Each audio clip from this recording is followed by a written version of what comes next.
Get the mosquito? Yeah. Hello. How's it going? Good, yeah. Man who hasn't been sleeping on my couch for the past 3 days. Okay, so what we're doing here is we're having a discussion about why we're both atheists. He's the reason why I'm an atheist. Look at the camera. He's the reason why I'm an atheist. And so just want to run through a lot of questions that I have for him and whatnot.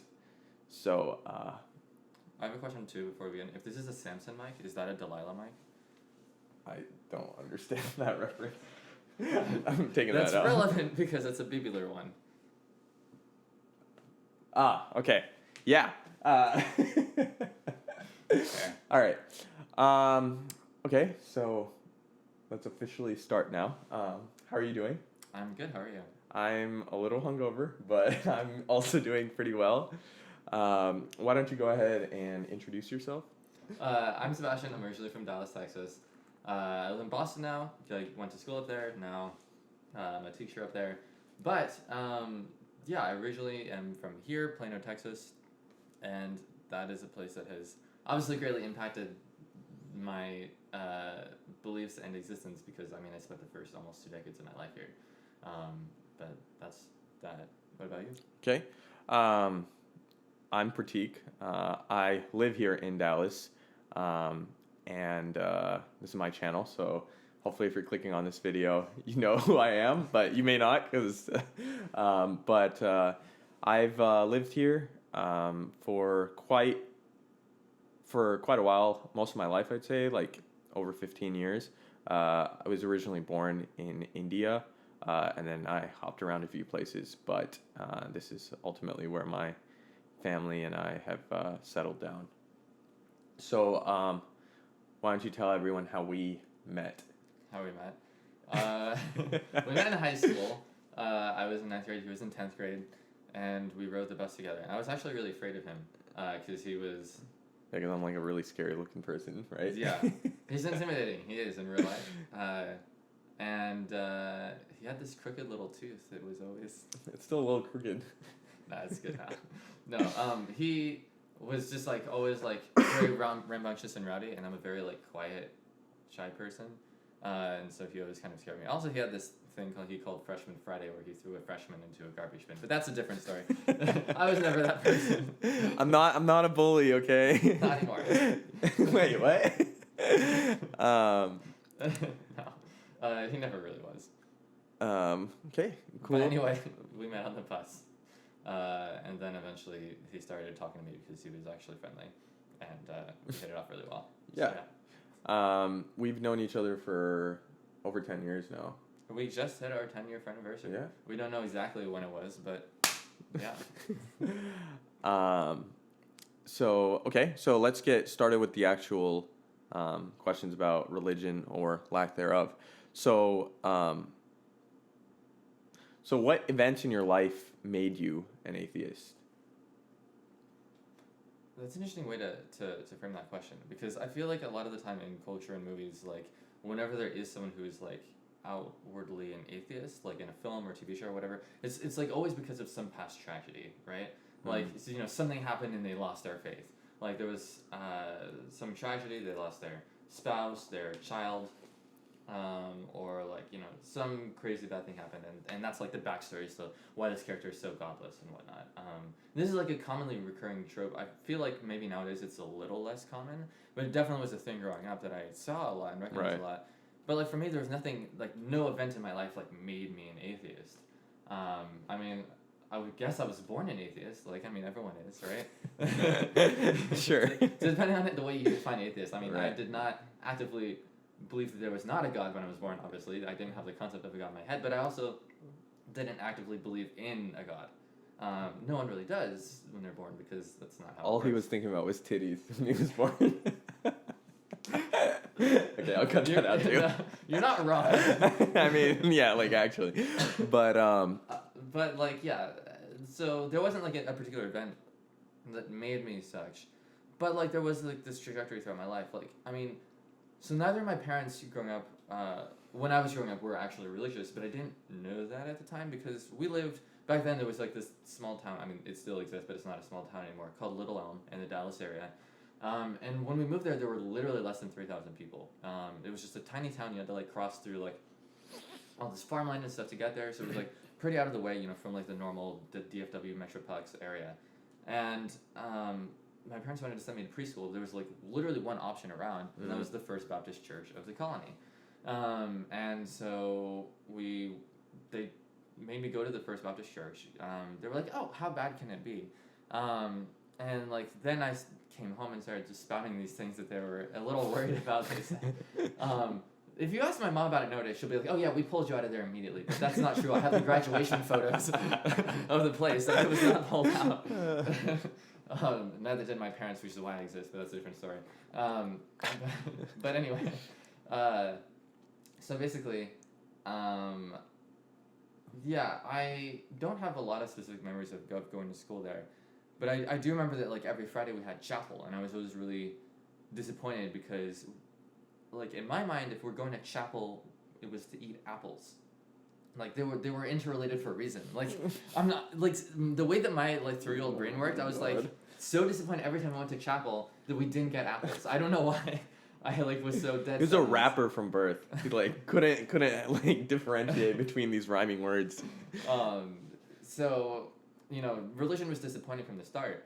But like they were teaching me, you know, all these things, and I was like, okay, if this is school, everything they're teaching me must be true. So I like ate it all up, and to the extent where I was like, I was a very devout, depending on the way you define that, kid for years, like into like late elementary school, growing up, because like, you know, they were telling me that there was a God. We were praying like every day and stuff like that, and I kept doing that like every morning, every evening, like as I was laying in bed trying to go to sleep, I would like pray, and I had like basically the same prayer going every time, but like it you know, it was just like something that I took for granted. My parents, like, you know, to their credit, they didn't actively discourage me from this at all, even though they weren't religious. They were like, we never went to church, but they got me like, you know, illustrated children's books, of course very heavily censored for children because they, you don't want to give children the real Bible. It's kind of terrifying. But you know, they were like, okay, like if he like, you know, wants to go down this road and whatnot, then sure. They just wanted to make sure that I wasn't like doing so hatefully, like whether hateful against like, you know, people whose lifestyles the Bible doesn't recommend, or, you know, anti-science either. And like actually, the gays. Huh? Is that what you're referring to? The gays? Among the gays, why am I forgetting this word? The adulterers. the people who fuck. Fornicators, fornicators, homosexuals, promiscuous persons. Yeah, that like they were just trying to make sure that I wasn't doing so hatefully, like or people of other religions or atheists or things like that. Right. And also, you know, not anti-science, and that's where like the biggest first thing came up, because I remember this was like years later, like. I remember sitting at a restaurant in Mexico where my family's from. Like, we were, like, by this pond, and there were fish in the pond. It was, like, kind of a nicest restaurant. And I remember having this argument with my parents because my dad was, like, talking about evolution, and I was not having it. And this was, like, in 4th grade or something. So this was, like, you know, time had gone on since preschool. But I was, like, still very, like, set in this. And my dad was talking about, like, how, you know, we have like a pretty clear trajectory in the fossil record of like, you know, having like this, you know, obviously not quite modern ape thing, but like, you know, a very old primate, pretty clear trajectory up to not only modern apes, but separately to modern humans. So he was talking about that, and he's like, yeah, the fossil record shows like, you know, pretty clearly like, sure, there's pieces missing, but like, you know, it doesn't take like a magician to put 2 and 2 together and make. And he was a teacher at the time, right? He was a science teacher. Not yet, actually. Okay. Yeah, not yet. He went to teach biology in high school for a couple of more years after that. But so he was like going on about this, and I was just not having it. But he kept talking. He was like, "This is what the fossil record shows," and suddenly it like clicked in my head. No one had ever told me this explicitly or anything like that, but suddenly it all makes sense. I was like, "Oh, the devil put those bones there to test our faith." And so I like announced this to my parents like so proudly, and I just remember my dad face palming like this. And I was like, he doesn't get it. This dude doesn't get it. Wow. I did not realize, like, I okay. Yeah. Interesting. And so, basically from there, and sorry to make this into such a long thing, but that wasn't about 4th grade. I'm not entirely 100% sure whether 3rd or 4th, but I was like, you know, of an age. I mean, like, back then, like, anything that I heard the first time was always the truth. So, like, you know, having heard about religion and everything like that, that was just the truth. That was the one thing it had to be. I mean, like, for another example, like the Chick-fil-A billboards that would say, like, eat more chicken. You know, they spell chicken CHIKIN. And that's the first place that I saw the word chicken spelled. Right. So, like, later for, like, an assignment, like, you know, in kindergarten or whatever, I was, like, writing the word chicken, and my parents were like, no, it's CKEN. I was like, no, it's not. Like, yes, that's how you spell chicken. I was like, no, on the billboards, it's CHIKIN. So would you say you were growing up pretty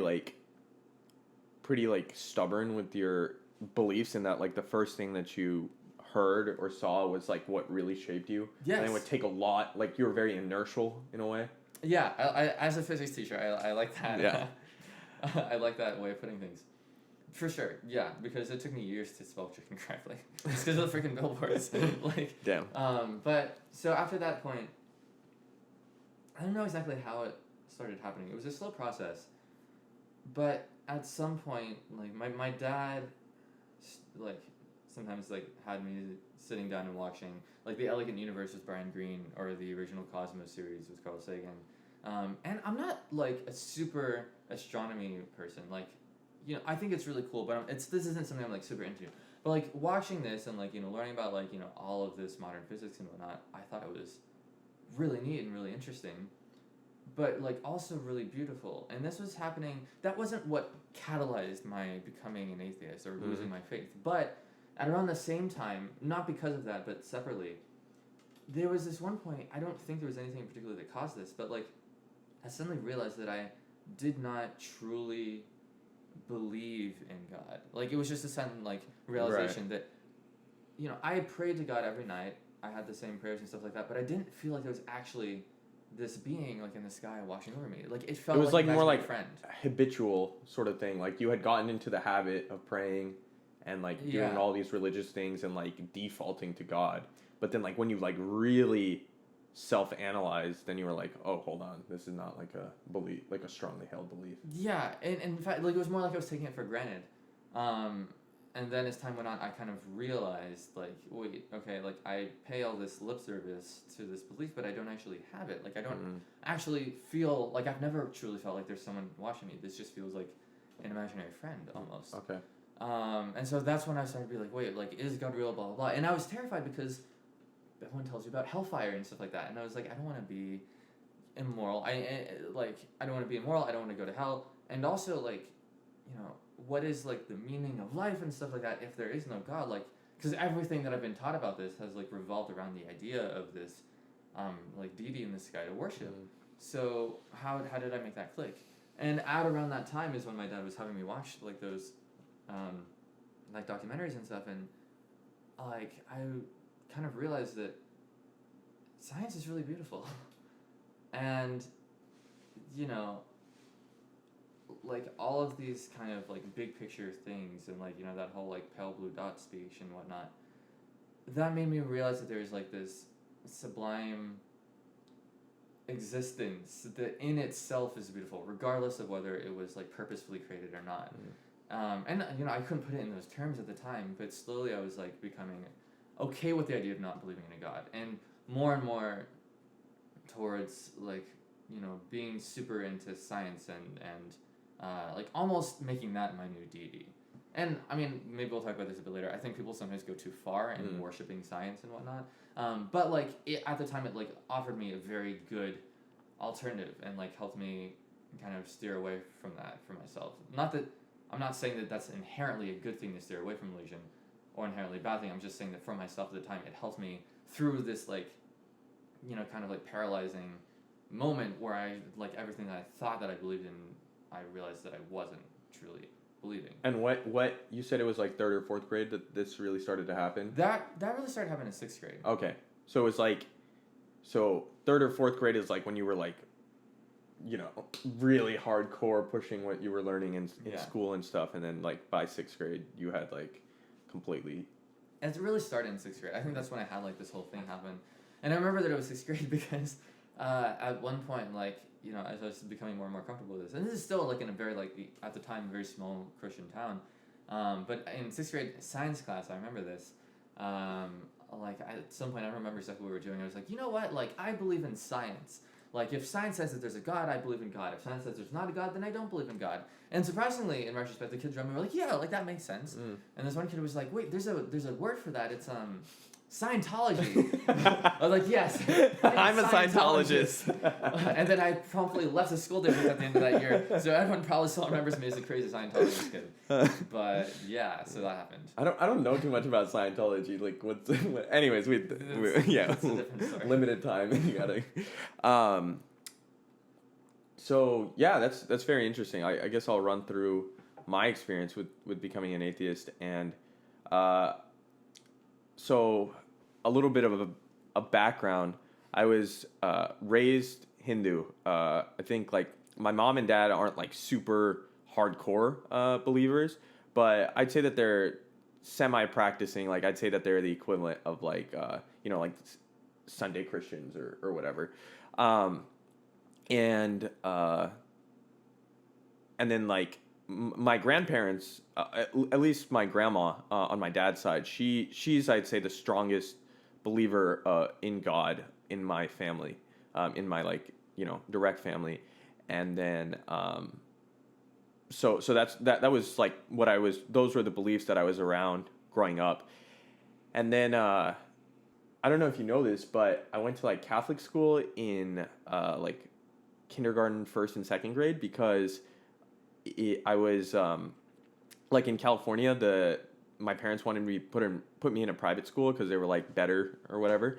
So I was there for like a few years, and so like I was kind of getting like a mixed bag of like religion at home and religion from school. I don't think my school was like as hardcore as yours was. Like, I don't think like there was no like Bible study class or anything, but there was like like certain things at certain like times, like where you would like come together and like pray as like a whole group or whatever, like like after school or something.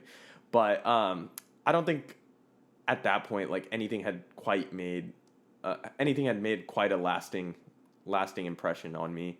I would say that like that continued. Like, I was kind of like, okay, like I believed in God, but like not that strongly, until like I'd say like around 7th or 8th grade or something. And I don't know why. Maybe it was because I think it was something along the lines of like my parents were going through like a tough time then or something, like and so my mom was like kind of projecting that, and she was like, oh, pray things will get better, blah blah blah. And so then like that's when like really she started to like really like push it. And then like I was actually very fascinated by the mythology of like Hinduism, and like I'm still to date very fascinated by mythology in general.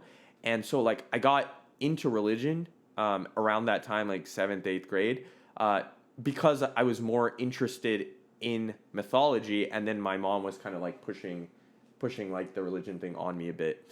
And then I think I like was the most religious in 9th grade, because I remember like with one of my friends at the time, I remember like I was like set. I was like, I had it set in my mind that I was gonna like, all right, I'm gonna convert her, like I'm gonna do it or something.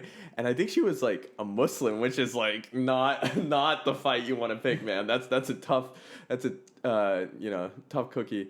But I was like, I like laid it out, and I was like, oh, like like if you really think about it, like we're all part of blah blah blah, and like just pushing whatever beliefs that I had. And then like after that, I feel like that was probably the peak of my religiousness. And I feel like I would have like continued down that path if I hadn't met Sebastian. And he was like the first friend that I had that was like non-religious or atheist or whatever, and like owned it. At the time, like he was like everyone else, even if they were like non-religious or whatever, they were like very low key about it. But like he was like, oh yeah, like, no, not like in in an obnoxious way, but you were just like very open about the fact that you were like I think agnostic at the time or whatever you were. I was an atheist by then. Okay, yeah. So that just like seeing that for the first time was like really eye opening, because I was like, oh shit, like people like this actually exist, like and then I'd say like what really helped solidify the transformation. So like this is going back to like the mythology and stuff. So that's like why I started reading into religion. And then I remember like in AP World History, like we were going through each religion one by one.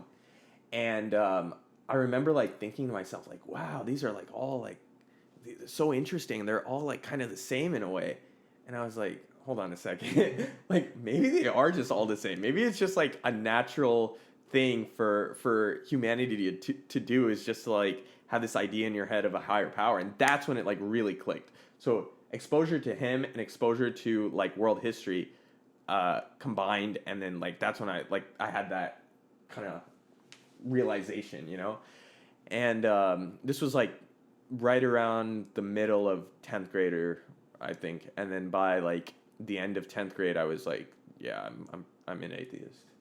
Yeah. I remember in particular there was a conversation that we had like walking home from the bus stop, in which we were talking about this, and like I remember like where we stopped and like just talked like next to this one house that wasn't either of ours for a little bit, going through all of this stuff, and like I don't think it was me who like made you an atheist per se, but I think that our conversation and things I was saying kind of made you realize that you were. Right. And like steered you toward like that reasoning, coming to terms with it in a way. Right. Because I remember you saying like at the end of the conversation, like, you know what, like I don't believe in God. Like I remember this being like one particular conversation. Obviously that's from my point of view. Right. No, but like that was probably it. Like even I wouldn't have owned it if you hadn't like kind of like, you know, been like, is this something that you really believe in or you don't? And then like I was like, you know what? No, I don't think I really do. So yeah, that's that. Yeah, so that's like a little bit of background on both of us. Yeah, and okay, so now let's kind of bring it to present day. How do you think the religious climate differs between like here in Texas and where you live now in Boston? Okay, yeah, that's an interesting question. So like, as first like a slight bit more background is like, so yeah, sixth grade is like when I was like, okay, I believe in science, and I was really like kind of a deist from that point, which is like basically believing in a God, but not a God that has any like current involvement with the way that things are going. Just kind of like made things and like let it be. The game maker, sort of like, yeah, like made the game, now play it sort of thing. Yeah. Exactly. And then that kind of evolved into being agnostic. Like, I don't know, maybe there isn't even a God at all. And then eventually I was like, you know what? Like, after considering things, I've come to the conclusion that I actively believe there is not a God. So at that point, I identified as an atheist. And when I was in middle school, like, you said 9th grade. I don't know what I was like in 9th grade, but I know for a fact that in 8th grade, I was obnoxious about it. Like, I was, like, a devout anti-theist, and I was... It makes me cringe in retrospect, but I think, like, a lot of middle schoolers went through that stage. Thankfully, I've grown out of that long ago. But, from that point, like, you know, eventually as, like... And also, like, it's worth saying that we went to a decently diverse high school. Like, we came from a pretty diverse area. Because, like, I moved after that little town, Little Elm, went to Frisco schools, and, like, you know, there's especially, like, religiously, there's a very good Muslim population, very good Hindu population. Yeah, for sure. Like, very tiny Jewish population. And but I think that the Jewish population in general tends to be really tiny comparatively. Around here? Well, okay, no, like, you know, like... Sure. As a percent of the global population. Yeah, very true. I'd say it's pretty, like, our high school is pretty reflective of the global population of the religions. Because I'd say, like, there were a lot of, like, South Asian and, like, East Asian people in our school. A lot of Middle Eastern. Yeah, a lot of Middle Eastern. So I'd say that there was, like, quite a big mix of, like, Christianity, Islam, and Hinduism, which are, like, the top three, right, in that order. Yeah. So I'd say, and then, like, you know, you've got other faiths in there too, but... I mean, granted, but there were, like, no Catholics. right? So if you like subdivide Christianity into right, different right, things, right. like, you know, we're in Texas. Yeah, Like, that's true. So anyway, yeah, in high school, I was kind of getting more and more into like the online atheist community and whatnot, and like there was still, like, even back then, a lot of things that kind of made me a little uncomfortable about it. And nowadays, there's a lot of things that make me uncomfortable about it, like in terms of like, you know, the new atheism and like people just being kind of assholes about atheism and whatnot. But that's a different story. My main point is that like there were things like, you know, there was a Muslim Student Association at our high school, which was awesome. Yeah, I think there were even like prayer rooms, right? For the Muslims in the which is great. I mean, you know, especially as being Texas, like that's a pretty big deal. But like I was like, you know, what's missing? We don't have like a secular student alliance or something like that, because that's like a national organization. And I was like, well, I should make one, because I was like kind of getting involved, like getting into like the activism thing online, and like, you know, the fact is, even if people in our area were like very accepting of other religions, that doesn't mean that transfers over to people who don't have a religion at all. And so I found a teacher who was willing to sponsor a secular student alliance. We like put the thing through, you know, filled out. We had like enough members. Right. I went around and like started like kind of openly announcing, hey, like if you're not religious, consider joining this organization. Like we need 10 or however many people to like make one. Yeah. We had more than enough actually, which was really cool. But like that went through, and the principal like shut it vetoed down. It. Yeah. Really? Yeah, shut it down. I think I remember you telling me this, but he was like, you know, like this would be a little too controversial. I should have been like, you want controversy? We can do controversy. We can take this to the courts. But like I was like too hosed at the time, like too busy with schoolwork and stuff, so I didn't end up pursuing it like I should have. And there's still not anything like that. I'd like to think that, you know, in the past 6-7 years or whatever, things have gotten better in that regard. I don't really know. Yeah. But whatever the case, like, yeah, that ended up being shutting down, and actually that teacher ended up leaving the school. Oh. And so like then that had passed, and he was too controversial for the school. Perhaps so. I don't know exactly what happened, but yeah, so that was a thing. But like my main point here is that, like, you know, being an atheist while I was in Texas was like a really significant part of my identity, because it's like, you know, it was something that was different from a lot of the people around me, from the majority of the people around me. And then especially after like I tried to form that group, there were so many people who came up and talked to me about it, and I got this once literally in these exact words, like, oh, you're an atheist, but you're so nice. And I was like, shit. I don't know how to feel about that. Like, thank you, but also, what? So, like, and I mean, that was like one thing, those were like the exact words, but that was put into different, very similar words multiple times by different people. I was like, how are like this many people like saying this to me? Yeah. And then there were also people who came up to me and like, who said, I thought you were a nice person, or I thought you were a good person, but you're an atheist? Like, that doesn't change me. Yeah. But like, so that ended up like leading to, in some cases where they were willing, having like really interesting discussions about like morality and stuff like that, which we'll get into later. But like there were a lot of people who would challenge like the ability of like me to have a moral compass as an atheist, and stuff like that. And, you know, I'd like to think that maybe the majority of people were like decently accepting. Mm-hmm. Maybe, I don't know, like the average person didn't say anything to me about this, but there were a lot of people who did. And it usually wasn't like, you know, there would be some people like, hey, like, you know, me too, like, you know, thanks for like getting a conversation starting. But most of the people were like saying just like weird things like that. Yeah. And that was me. My little sister at the same time was in elementary school, and she was actually actively made fun of in elementary school just for not going to a church. And then like saying that she didn't believe in God, and like, yeah, so that wasn't great. Granted, elementary schoolers will make fun of people for whatever reason. All right, well, I guess we'll have to end this early, but we could do a part 2. We'll definitely do part 2. Hope you guys enjoyed this so far, and if you did, then please like the video, comment below about your thoughts or about your experience being non-religious or religious or whatever. We'd really like to hear your perspective. Subscribe to the channel if you like stuff like this, and I'll definitely be doing more of these, not just on religion, but like on politics and pop culture and a bunch of stuff. So yeah, that's all. Thank you guys. Do you want to add anything? Checkmate atheists. Checkmate atheists.